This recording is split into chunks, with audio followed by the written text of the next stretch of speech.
হা হা হা, তোমাকে বন্দি বানিয়ে নতুন জঙ্গলের রাজা হব আমি। তুমি এখন এখানেই বন্দি হয়ে থাকো।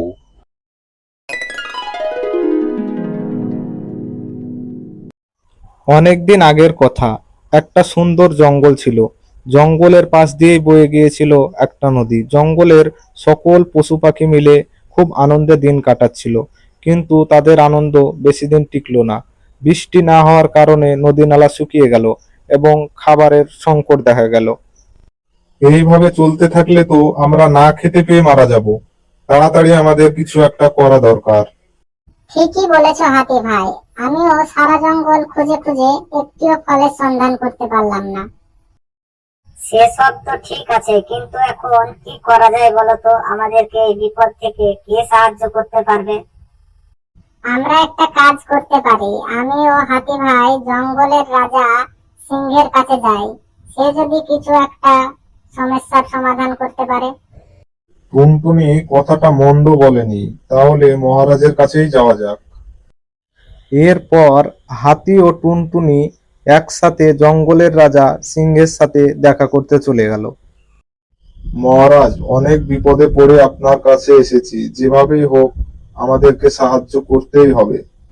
অনেকদিন বৃষ্টি না হওয়ার কারণে জঙ্গলে খাবার ও জলের সংকট দেখা দিয়েছে। এইভাবে চলতে থাকলে আমরা সকল প্রাণী না খেতে পেয়ে মারা যাব। হ্যাঁ মহারাজ, হাতি ভাই ঠিকই বলেছে। আমিও সারা জঙ্গল খুঁজে খুঁজে একটিও খাবারের দানাও সংগ্রহ করতে পারলাম না। সবই তো বুঝলাম। ঠিক আছে, তোমরা এখন যাও, আমি দেখছি কি করা যায়।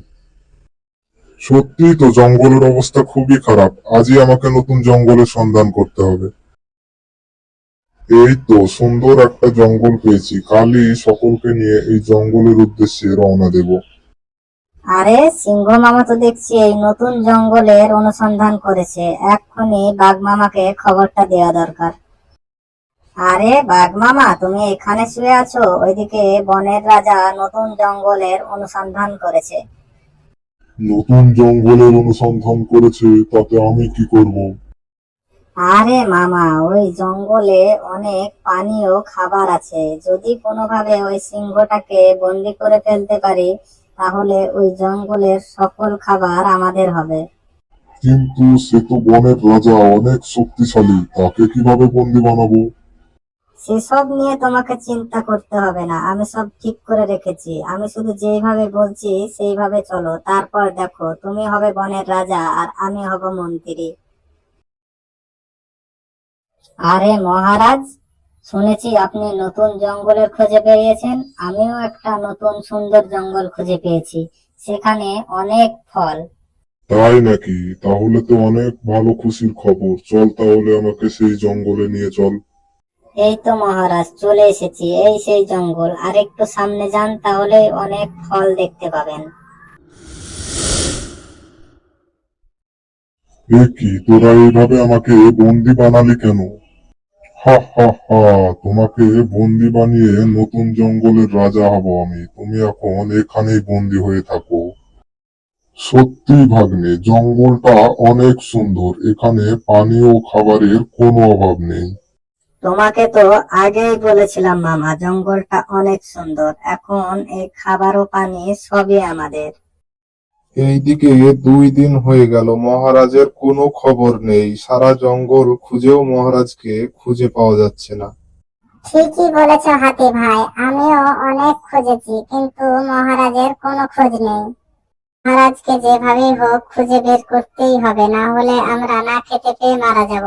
আমি আরেকবার এই দিকটা দেখে আসি। এই বলে টুনটুনি সিংহের খোঁজে বেরিয়ে পড়ল। তো মহারাজ ওইখানে, কিন্তু মহারাজকে এভাবে বন্দি করে রেখেছে কে? আরে মহারাজ, আপনাকে এভাবে কে বন্দি করে রেখেছে? ওই দুষ্টু বাঘটা আর পাজি শিয়ালটা মিলে আমাকে ধোঁকা দিয়ে এখানে বন্দি করে রেখেছে। কিন্তু মহারাজ, এই ভারী শক্ত খাঁচা তো আমি একা সরাতে পারবো না। আপনি একটু থামেন, আমি এক্ষুনি হাতি ভাইকে ডেকে নিয়ে আসছি। আমি চলে এসেছি মহারাজ, আপনি চিন্তা করবেন না। এক্ষুনি আমি এই শক্ত জালিটাকে হটিয়ে দিচ্ছি।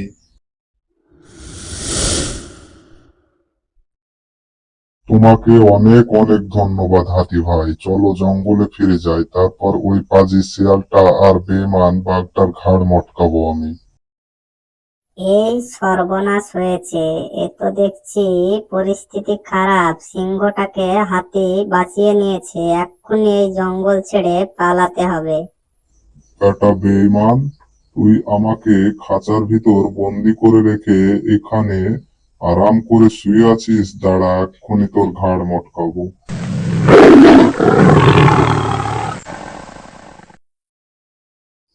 পালাচ্ছিস কোথায়? দাঁড়া, ধরতে পারলে আজ তোর ঘাড় মটকেই ছাড়বো। ওরে বাবা রে, আরো জোরে দৌড়াতে হবে। এ তো দেখছি পাজি শিয়ালটা হাব ভাব দেখে আমাকে একা রেখে পালিয়েছে।